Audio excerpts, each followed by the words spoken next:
Hey guys, and welcome back to the Omaha Places podcast. We're your hosts. I'm Cahner, and I'm the founder of Omaha Places and 402 Social, which is our social media agency. And I'm your co-host, Delaney, the digital content coordinator for Omaha Places. Okay, the first thing that I have written down to talk about today is an update from last week about the lemonade that I mentioned. First of all, I remembered the name of the place because I could not remember the name. This is at Mahalo Poke on 72nd and Pacific. So we were talking about our favorite takeout spots. Probably my favorite takeout spot in Omaha. And it is butterfly pea flower lemonade, but it's pea as in the vegetable? The vegetable, like PEA. We could not control our laughter last week because I just called it butterfly pea lemonade. So now I know you guys are on the edge of your seat waiting for that update. So go try the lemonade from Mahalo and just try one of their bowls because they're very good. Yeah, I need to check that out too. But anyways, some other places that we went. The first one that I wrote down was Coffee Society Café, which I think has been open maybe a year now. It's I would say, fairly newer cafe on the scene, but it's right off of the patio, one of the patio trails, which was really nice because I could just I was on a bike ride. Yeah. So I just went over there. But one of the reasons that I wrote it down, one, it's just a good coffee shop all around, local, super cute inside. They have a really nice outdoor patio. But I got their Mediterranean bowl, which was, I don't know what I expected, but it was really good and actually very filling and legitimate food. It had artichokes and roasted tomatoes, and quinoa was the base of it. And I feel like not a whole lot of coffee shops in Omaha have food, or the couple that do have food, it's kind of food, you know? Yeah. Most of them just have pastries, which is good, but sometimes you want a legit meal. So I thought that was cool. And they have a ton of different bowls and paninis, sandwiches, that kind of stuff. So wanted to give them a shout out because there's not a whole lot of places in Omaha that you can get a good filling Mediterranean bowl like that from a coffee shop. I used to pronounce quinoa as quinoa, and I got reamed in my sorority for calling it that. But now I know it's quinoa, and it's good. Yeah, it is really good. I don't even understand exactly what it is. Yeah, me either. It's just a weird ball-looking thing. It's just one of those things that looks like rice, but decently healthy. So you're okay, cool, good for you. Mix it up from rice a little bit. All right, where have you been this week? I went to, so this is actually a place we walked by on our way to a different shoot, but it's called Oak and Acorn. And it's a toy store. So cute. And I've been wanting to switch up the content for a while because I feel like we've been doing a lot of restaurants lately. So I was like, we need something fun. So it definitely was. They have so many sensory toys for children with autism, or just any children at all. Yeah. But it's specifically good for children who have autism. And that's how the owner wanted to plan the store. Oh, so cool. All of the toys in the store can be played with. They're not boxed up or anything. So your kids can just go in there and try out all the toys and see if it's age appropriate or if they're interested in it. Yeah. But she found that a lot of the classic toys, the wooden toys, those old parking garages, I know my dad has one at home, Jack in the Boxes, all sorts of stuff they have there. That's so cool. And where is it at if people want to go shop? It's in the Flatiron building, which is downtown. Yeah. I don't know. 19th and something. 19th and St. Mary's, maybe. It's, if you guys know where Dirty Birds is, it's in the same building. It's right behind just Dirty Birds. On the other end of it. Yeah, in the Flatiron building downtown. It's so cute. And the owner also has a photography studio connected to it. So if someone wanted to do a children's photo shoot, it'd be a perfect opportunity to do that. And the space is just very cute in general. Yeah. I wonder, have you ever heard of Waldorf schooling? Mm-mm. Okay. I went to a Waldorf kindergarten. I feel like if people know what it is, that Waldorf is kind of what that reminds me of. Waldorf is very kind of hands-on teaching, and when I was in kindergarten, I was learning how to sew and learning how to make bread. They don't teach you any so numbers cool. or letters or anything until you get older. And that is kind of what that reminds me of, just in the sense of nothing's boxed up. Like kids want to like test it out and stuff and make sure that it's something that they enjoy playing with and the sensory stuff. And I wonder if that had any influence. And I really had fun being there and playing with the toys myself. Because I feel like I haven't just like played with toys in a long time. And that's so true. They say that the most frequently bought item is the Play-Doh, and it goes for adults and children. Because it's kind of like a fidget toy as well. Oh, cool. So, yeah. Love that. Check out Oak and Acorn. Love it. Okay, another place. Well, this isn't necessarily a place, but something that our team did this week. We had a photo shoot, and we thought it'd be funny to tell this story just because it was kind of a hot mess of a photo shoot, if we're being honest. So one of my good friends is a photographer. If you need a photographer, she's Maddie Parker Photo. So you can go check her out. But she takes great photos. I wanted her to take photos for us for the anticipation of us hitting 100,000 followers, which who knows when that will happen, but I wanted to like have the photo shoot to be prepared. So we went down to Heartland of America Park.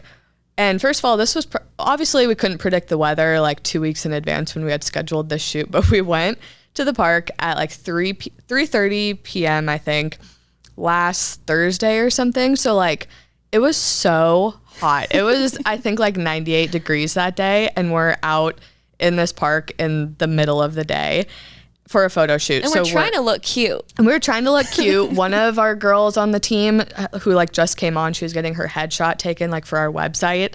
I felt really bad for her because we were all drenched in sweat. Like it was so uncomfortable. And then I got a cake that said 100,000 on it. But then the content ideas that one of our other team members had come up with to like, because we wanted to film some TikToks and stuff while we were down there. And those were for our birthday, which is also coming up, which we'll talk about a little bit later in the podcast. But then it didn't like occur to us that the cake said 100,000, but then the content ideas were for our birthday. And those are two separate events. So now we're like sitting down at the park in 98 degree heat, wondering like, well, should it be like for our birthday or should this be for 100,000? Like, and I was so over it. Candles wouldn't even light. Candles wouldn't light. And honestly, I didn't even know if I wanted them to light because it was already so hot. I was like, I can't hold this cake that's like blowing like candle heat up into my face. I don't even think I said this when we were down there, but I was like, I kind of feel like I could pass out right now. Like I don't do very well in heat. So I was just ready to get out of there. I was like, I don't even care what we film right now. I just need to leave. So who knows how those photos are going to turn out. Yeah, I'm interested. Yeah. And Maddie was taking some of the TikToks and she's like, I can't even see what's on the screen right now. So.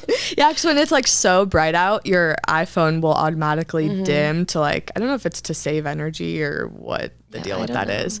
So it's like so hard to see your phone. Normally, if the exposure is bright, then everything can kind of still be seen. But that's not always the case if the sun hits it at the right spot. Yeah. But prior to that photo shoot, I was wearing like one outfit and then I just went and bought another one. And meanwhile, I was shooting like different patio spots and I was just having to like run around to some of the places that we had not, like we've been to, but I guess we needed updated photos. Yeah, of them. Or like pictures that weren't in the winter to check out. So a lot of work goes into these things, and it was a hot mess of a day. Yeah. Oh yeah, I didn't even think about that. You had like already been outside a bunch right before that. But it was cool in the morning, like kind of rainy, and then the sun like broke through, and then it was just humid. Yeah. Dang.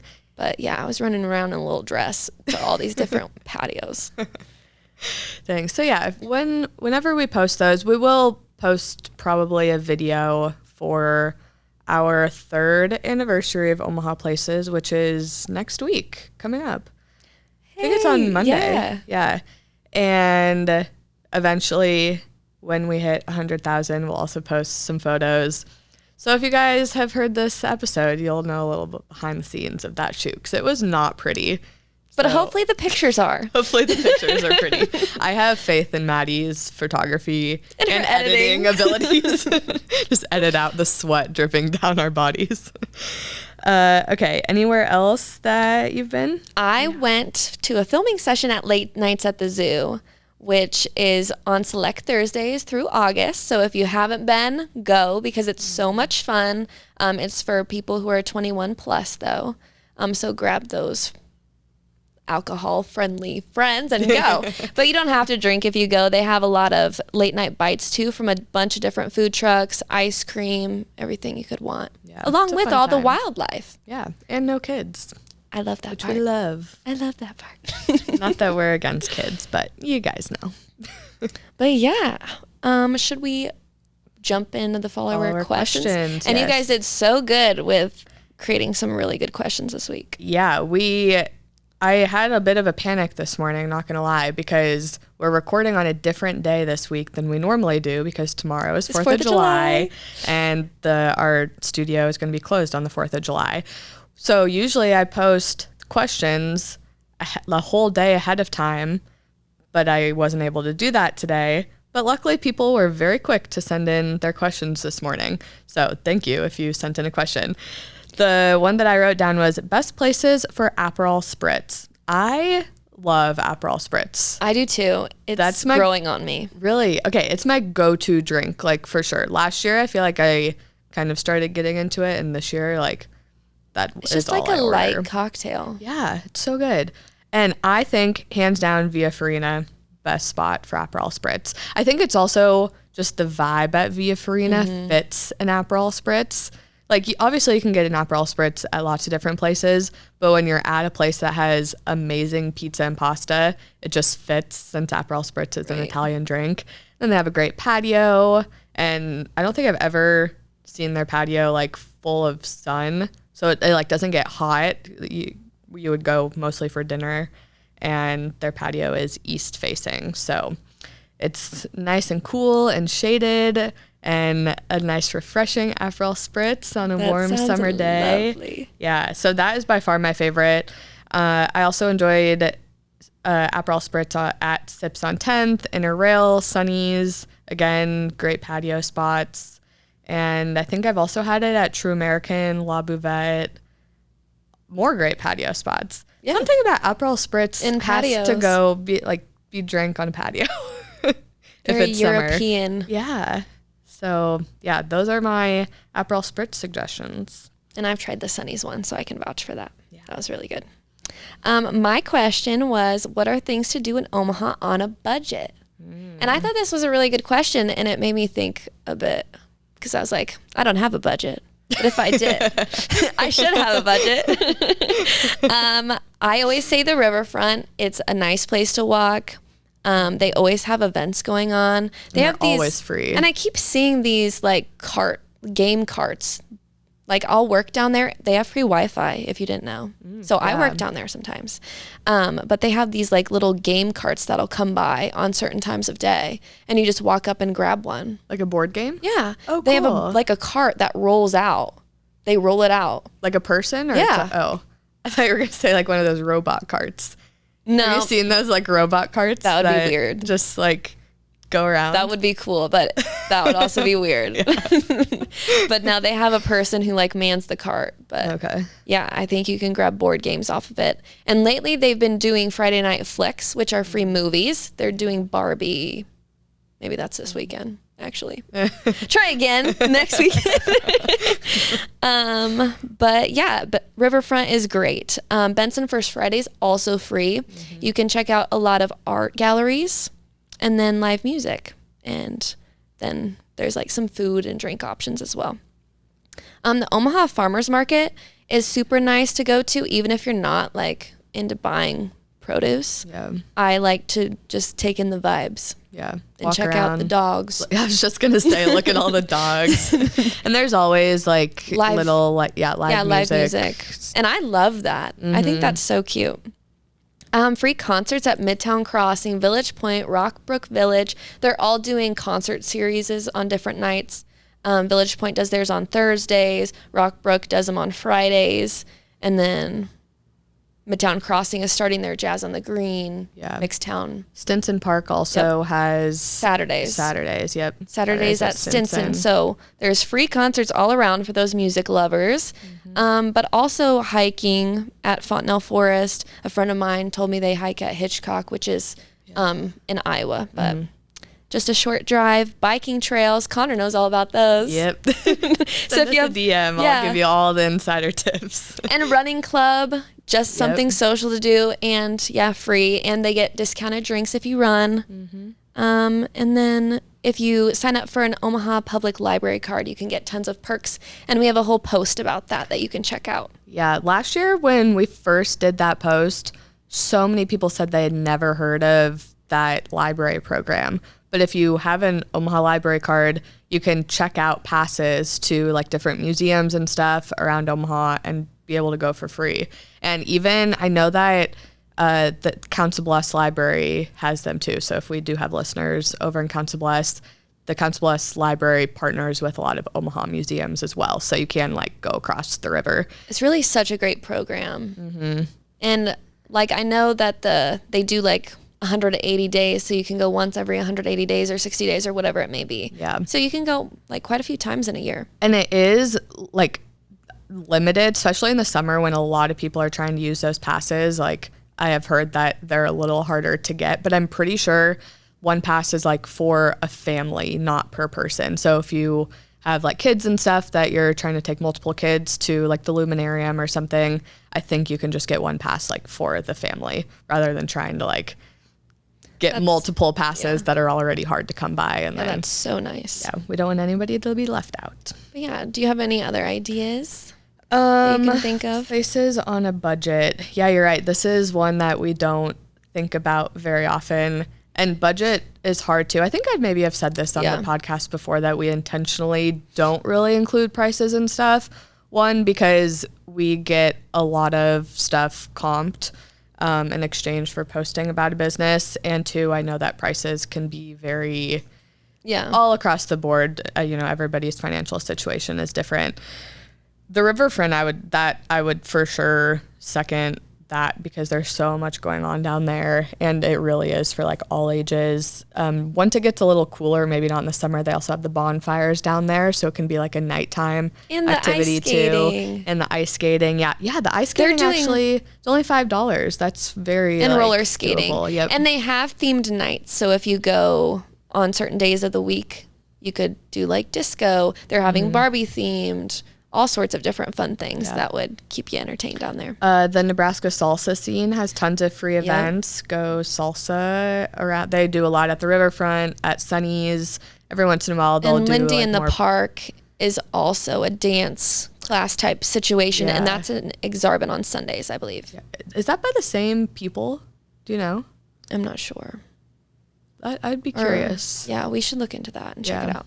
But yeah, so many fun things to do. Omaha really, most of these things are free. Some of them might have like a entrance fee or something like the hiking trails, but yeah. Cool. All right. Events happening this weekend. So this is going to be the weekend of July 11th to 14th. If you guys don't already know about our weekend event guides, we also post a video on Instagram and TikTok every Thursday morning, and we send out a newsletter also every Thursday morning that will have direct links to each event page or the ticket page, whatever it is. So definitely go subscribe to that newsletter. And if you're not already following us on social media, go follow us. But I'm assuming if you're listening to the podcast, you probably follow us on Instagram or you know someone who does. Yeah. But you can go find even more events on Thursday morning, but this is a little preview. So I have to shout out this one first. Omaha Places is having a market on July 13th. It's from 10 a.m. to 4 p.m. in Little Bohemia. And this is our second annual market for our third birthday. So that's a little confusing that the numbers don't match up. But who could have expected you to have a market on your first birthday? Yeah. Actually, we did have an event on our first birthday, but it was just like a little meetup. Yeah. It was at Site One Brewing, which is a great place. They have lots of trivia. I won once. I still have to go cash in my gift card. And it's family friendly, so you can bring little kids, and they have games and stuff there. But anyways, that's getting off track. So yes, we would love to see you guys all at our market. It was super fun last year. We do it in like the Dundee Bank parking lot. So it's right on 13th Street in Little Bohemia. We partner with a local collective, which also puts on tons of their own events. Like they know how to throw an event or like throw a market like this. They also do a lot of events in Midtown Crossing, like the night market they are in charge of. So yeah, it's going to be good. We don't do any of the logistics of that because I would have no clue what I was doing. Thank goodness for all them. of the permits and stuff that they talk about when we were planning this. I was like, yeah, you just do whatever you need to do. Just tell me where you need me and when. But yeah, we have, I think, like 15 or 20 small business vendors. We have some food trucks. We have a popsicle truck. I'm so excited about popsicles. Yeah, we're very excited about the popsicles. Frio's Gourmet Pops will be there. We have music. Also, some of the other businesses in Little Bohemia, or like all of them will be open. Some of them are having like special events and stuff. I think there's going to be a tarot card reader at, fun. Can't remember if it's Dusk or Family of Things. Archetype Coffee will be open. You can get a coffee. It's just like a good vibe. Last year we had great weather. Everyone had a good time. And hopefully we'll have good weather this year too. For sure. And right before I make it to the our market, I'll be going to the Heartland Pride Parade, which takes off at 10 a.m. in the Capital District on the 13th as well. Yep. So stop at the Pride Parade and then go to the market. Yeah, honestly, that would be a really great pairing because they're both like downtown and then Little Bohemia so close together. Yeah, maybe you'll see me running around. Yeah, our whole team will be downtown. Or pretty much in Little all Bohemia day, that Saturday. So come say hi. Come see us. We want to meet you. Yeah. Okay, the next one that I have is the Playing with Fire concert series. Is it called concert series? Or did I make that I think up? It's just called Playing with Fire. Okay, Playing with Fire at the Riverfront. But it is a concert. It's the 11th to the 13th, and it's free. And they have tons of different musicians playing, so all different genres, I believe. Yes. Delaney was actually the one that found this event because I forgot to write down a second event to talk about. When I look for stuff for the event guide, it's like on our checklist. Yeah. And it only comes up at one time of the year. So I've been like passing it. And now I finally get to include it. I'm like, not July yet. Not July. But if you're, And if you're also in the music mood, you can check out Jazz on the Green, which is starting back up. It's presented by Omaha Performing Arts, so you know it's good. And they will be playing at Midtown Crossing in Turner Park on the 11th at 7:30. But get there early. Check out some of the food places there that are really great to stop at. Jazz on the Green is like an Omaha classic. And it's like a picnic vibe. Think of it like that. Yeah, kind of like the concert last weekend in Memorial Park. Like you can bring your own blankets and food and drink and just come and hang out, bring the lawn chairs, bring games if you want. Yeah. I remember when Jazz on the Green, it used to be at the Joslyn Museum. Oh, fun. Yeah, art museum. Which is going to be open in less than 100 days. Yes. If you didn't know. Very excited about that. We'll be right there. I'm so excited to see everything that's changed. I drive past it all the time, and the new addition looks so cool. It's huge, which I don't know what I expected them to be doing.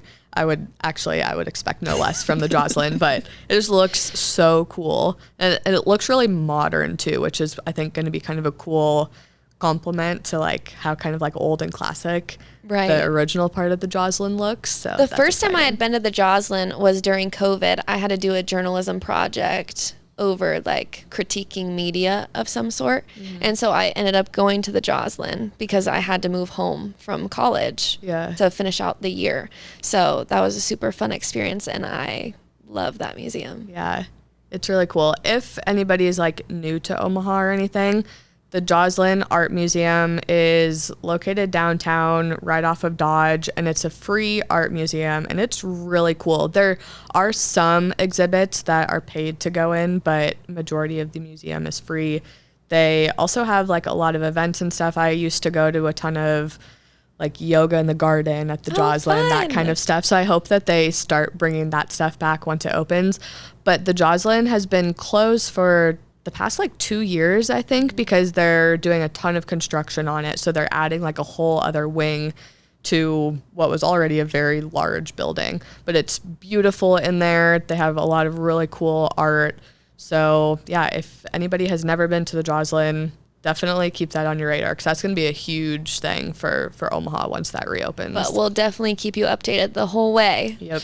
Because we're excited. Yeah. All right. Anything else you want to add to this week? I think that's it. All right. Thanks for tuning in to another episode of the Omaha Places podcast, and we'll see you guys next week. And this weekend.